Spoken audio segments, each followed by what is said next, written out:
Hello friends, in today's video I am going to tell you about the next problem of the curve fitting. So here is the problem. Fit a straight line to the following data and estimate the value of y corresponding to x equals to 6. हालांकि ऐसे problems में कई बच्चे घबरा जाते हैं। जैसे corresponding to x equal to 6 दे दिया है और जो हमारा डाटा गिवन है वो इस गिवन डाटा में x और y की वैल्यू, जो कि x की वैल्यू तो 6 रखा है लेकिन y की वैल्यू नहीं दिया है। तो इसमें हमें कुछ नहीं करना है। y की जो x की वैल्यू जो है हमें सबसे लास्ट में डालना है। तो सबसे पहले जो कि स्ट्रेट लाइन दिया हुआ है तो इसके लिए y equal to x plus b लिख दिया और नंबर ऑफ एलिमेंट्स जो इसमें है 6 रहेंगे। नॉर्मलाइजेशन इक्वेशन हम लोग या तो डिराइव करके निकाल सकते हैं या फिर डायरेक्टली भी लिख सकते हैं।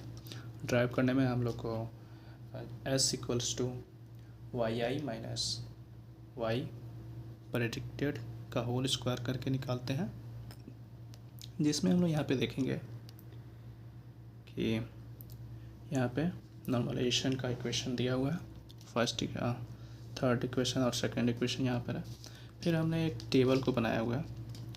टेबल का बनाने का हम लोग को मेन मकसद ये रहता है कि हम लोग को जो भी वैल्यू है जो नॉर्मलाइजेशन इक्वेशन है उनको पुट करना है ताकि हम लोग ए और बी की वैल्यू निकाल सकें, तो उसके लिए आसान हो जाता है। तो यहाँ पर देखते हैं हम लोगों ने क्या क्या किया। सबसे पहले नॉर्मलाइजेशन इक्वेशन रखा, summation x y equal to a summation x square plus b summation x और summation y equal to a summation x plus summation b, जो कि summation b equals to b n हो जाएगा। जो कि हम लोग एन टाइम्स करेंगे तो यहाँ पे बी प्लस करते करते एन टाइम्स तक करेंगे तो यहाँ पे एन इंटू बी लिख सकते हैं या b into n to b है, ऐसे भी लिख सकते हैं। नेक्स्ट है कि इसको हम लोगों ने एक्स वाई और एक्स स्क्वायर जो कि यहाँ पे यूज हो रहे हैं, यहाँ पे जो हम लोग नॉर्मलाइजेशन देख सकते हैं यहाँ पे एक्स वाई का समेशन यूज किया है तो एक्स वाई के लिए यहाँ पे किया है हमने, ठीक। और वैसे ही हमने एक्स स्क्वायर के लिए भी किया है, फिर समेशन ऑफ एक्स के लिए किया है, समेशन ऑफ वाई के लिए किया है, एक्स पहले से रखा है और बी की ज़रूरत नहीं है। फिर हमने सबका समेशन कर लिया और नेक्स्ट हम लोगों ने अब हम लोग इसको 2 और 3 में जो नॉर्मलाइजेशन इक्वेशन है उसमें हम लोग इसको पुट करेंगे। आप चाहे तो इसको कैलकुलेटर से भी निकाल सकते हैं या आप चाहो तो डायरेक्ट भी निकाल सकते हैं और इसको आप लोग चाहो तो कम कर सकते रिड्यूस करके भी निकाल सकते हैं। मैंने डायरेक्टली कैलकुलेटर से निकाला हुआ है।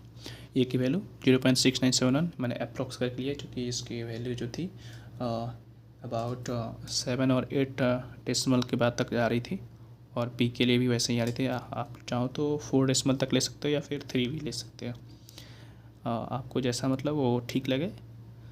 और फिर आपको क्या करना है, जो ए और बी की वैल्यू निकल गई है तो आपको फर्स्ट इक्वेशन लिखना जो कि y equal to x plus b की वैल्यू, बी जो है स्ट्रेट लाइन वाली है उसमें आपको इस वैल्यू को पुट कर दिए। तो जो आप पुट करेंगे तो वाई इक्वल्स टू ये ए एक्स प्लस बी में वैल्यू पुट किया, आपका ये आपका आंसर हो गया। फिर इसने ये भी कहा है कि एक्स इक्वल्स टू 6 पे आपको उस वैल्यू को भी एस्टिमेट करना है।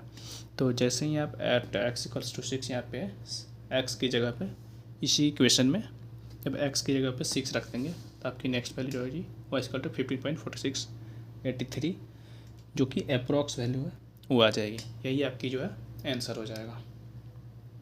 थैंक्स।